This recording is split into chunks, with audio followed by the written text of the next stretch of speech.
What's up, Brick fam? I'm JP. I'm going to be subbing for Caleb today. Welcome to Saturday, May 74th. This is your quarantine workout. We're going to be bringing back a team style WOD for today. So make sure you choose a partner that you're going to be doing this workout with, whether they're socially distancing, live in person with you, or going to be over, let's say, FaceTime or any other type of visual communicative, type of app or anything that you're using. Feel free to do so. I'll explain how that's going to work in just a minute. We've got a lot to go through, so I want to jump right into it. But before we do that, I just want to bring the board close so you can take a look at it. Excuse my writing, it's not that great, but I'll give you a second. This way you can hit pause on your screen, give you a chance to read through it, and then what we'll do is we'll go down one by one on what everything is and explain how it's going to work. So feel free to pause your screen at this time or look down in the description and you'll be able to read what this is all about. All right? So let's go ahead and go to it. I'm going to put it back up here just to block out the sun. All right, so beginning today's workout festivities, we are going to be doing a pigeon pose. So super simple. You're just going to start with your feet shoulder width apart. All right, bring yourself down to the ground any way that you find comfortable. Taking your front leg, you're going to bring it out in front of you. Okay, you're going to use, let's just say we start with left side first, driving our right foot and right leg back. Trying to keep our hips directly with the ground. So we don't want them opened and externally rotated to one direction. We want to try to close them towards the ground, driving our knee down and our hips forward over our shin, all while trying to drive the top of our shin into the ground. Now, depending on your level of flexibility, we'll decide how far forward you can drive your foot. Those that are super flexible will be able to bring it out parallel and in line with their knees. Others will have to do what I do, which is drive it slightly back. But what we want to be able to do in this position is turn our hips towards the ground to properly engage the stretch. Then from here, we can alternate from chest up high, driving hip forward position to chest down, stretching. And we should really feel that in the psoas and through the glute in the back side, in your posterior chain. All right? You're going to go ahead and do that 45 seconds on each side, switching as you will. And I'd say that you want to get about 3 or 4 rotations of that stretch to get you nice and opened up in your hips for today's workout. All right? After we complete the mobility portion, we're going to go into our warm-up. The warm-up is going to consist of 3 rounds, 30 seconds of each movement, and the movements are going to be simply a single under if you have a rope available, or like me, if you don't have a rope, you're just going to go to a single jumping tap as such, or if you have a plate or sturdy type of book, or even just a simple stack of mats, you put those out in front of you and just jump up, jump down, jump up, jump down, jump up and jump down. Great way to just get your body stimulated and start to get your heartbeat up, all right? Hit that for 30 seconds. Then we're going to go into an active Samson stretch. So really simple, very similar to the pigeon pose. We're going to lunge forward. Now we're going to want to make sure that our heel is in front of the knee. All right, so we don't want the knee tracking in front of the heel. So we want to go heel out from here to really open up the hips again. Now, as we did with the pigeon stretch, we want to be able to turn our hips first, get deep into the stretch, and then feel free to try to drive your hand or elbow down as you open and activate the lower body, as well as stretching the upper body at the same time. Then again from here, you can quickly stretch the other side, and same thing, right? Heel drives forward, knee drives towards it, but we don't want the knee to pass the heel. And then we do the same thing on the other side. Hips forward driving, and then we can drop down, all right? That'll be the next move.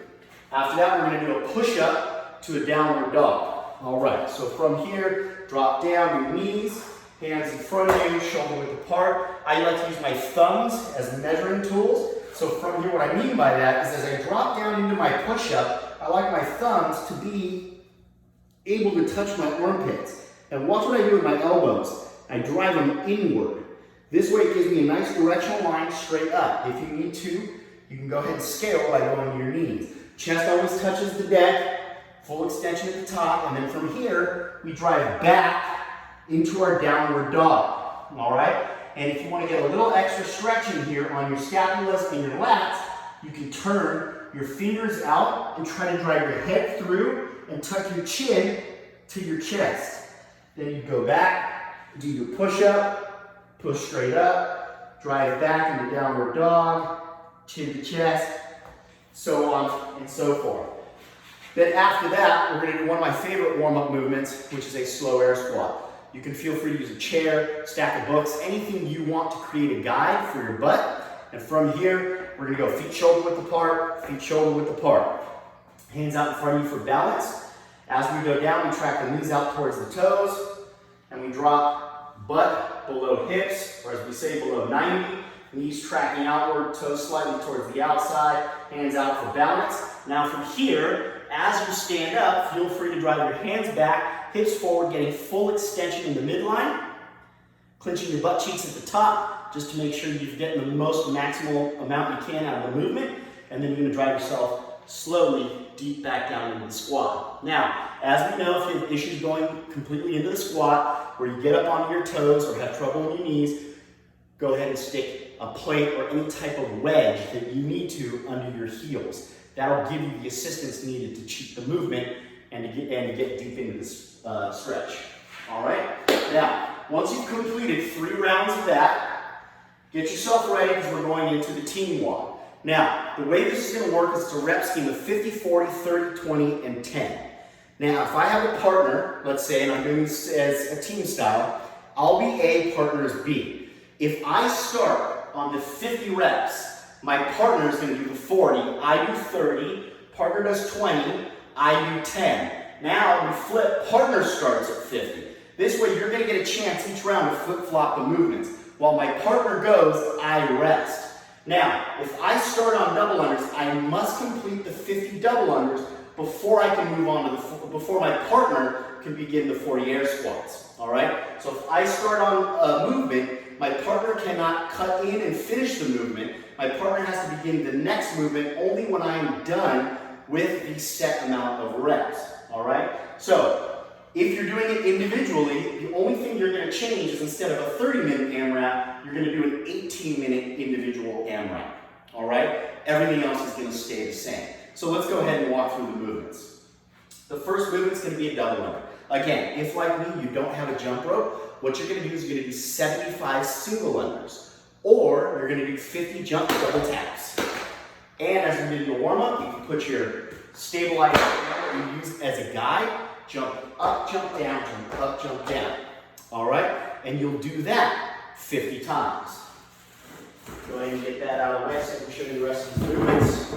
Now, second movement, as we did in the warm-up, is going to be an air squat. Again, feet shoulder width apart, toes track slightly outside, hips are in line with our knees, in line with the midfoot, hands out for balance, drive straight down, come up, full extension, squeeze the glutes at the top, hip full extension, drive yourselves back down. All right? After your 40 air squats, we're going into 30 walking lunges.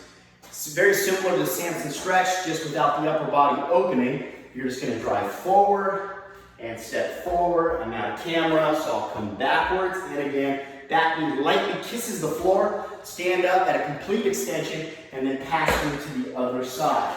All right? If you're limited on space, feel free to step out, step back, feet together, step out other side, and you just alternate.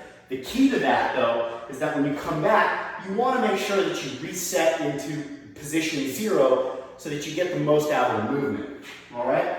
After you hit your 30 walking lunges, we're going to go into a 20 single arm dumbbell clean and jerks. All right? Now, if you don't have a dumbbell, you can use a kettlebell. If you don't have a kettlebell, you can use any odd object, anything weighted. So, for the sake of demonstration, I'll just do a quick dumbbell clean and jerk.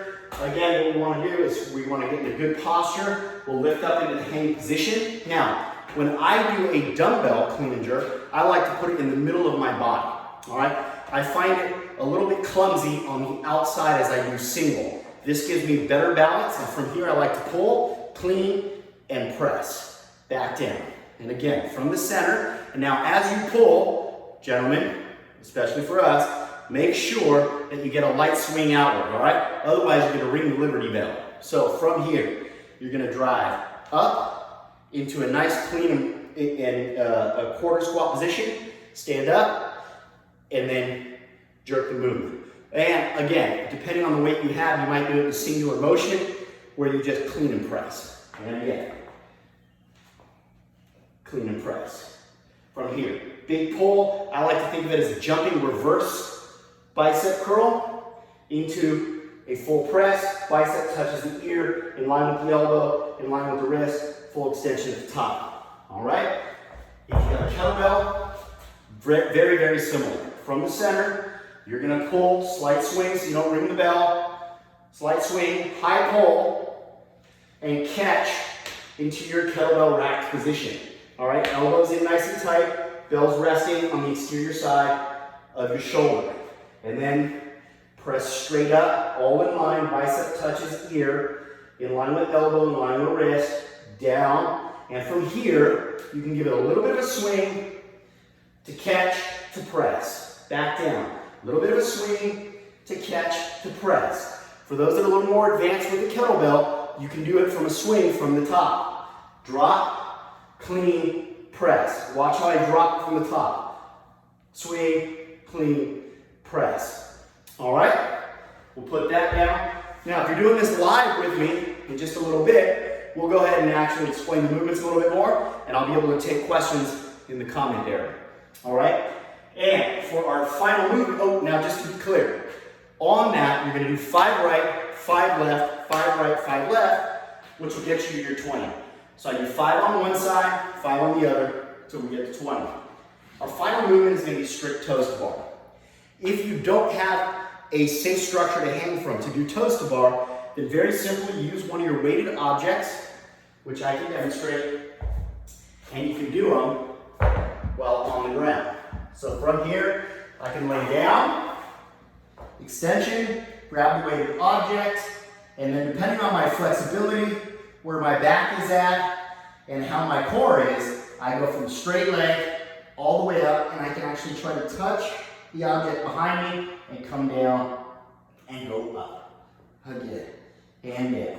Now, we are doing them technically straight, so you don't want to rush that movement. Again, everything we do, we want to maximize what we can get in return out of the movement. All right? That is going to be on our strict toe to bar. If you do have a hanging structure and you want to test the movement, you can do a knee raise. Where if I were hanging, just pretend with me here, you would take your knees and just drive them straight up, heels back. Straight up, heels back. Full extension, and close it off. Back and up. All right? Simple enough. That's your workout. Your goal is going to be 6+ rounds, as I mentioned. You're at 90 to 95% effort when it's your turn to go. Once I complete the movement, it's partner B's turn to go. All right? So there it is for today. I'll bring it back for you to see one last time. Super exciting stuff. Team, it's been a pleasure. I'm really excited to do this workout with y'all tomorrow, and hopefully we'll get to do more of these coming up, and certainly even more hopefully so, we'll be doing them live in person at Brick just soon enough. Stay patient, stay sane, more importantly, stay healthy. I'm JP. This is Saturday quarantine workout, May 77, and I gotta tell you, I love the shit out of each and every one of you. Thanks for all the support. Keep at it. We'll see you soon.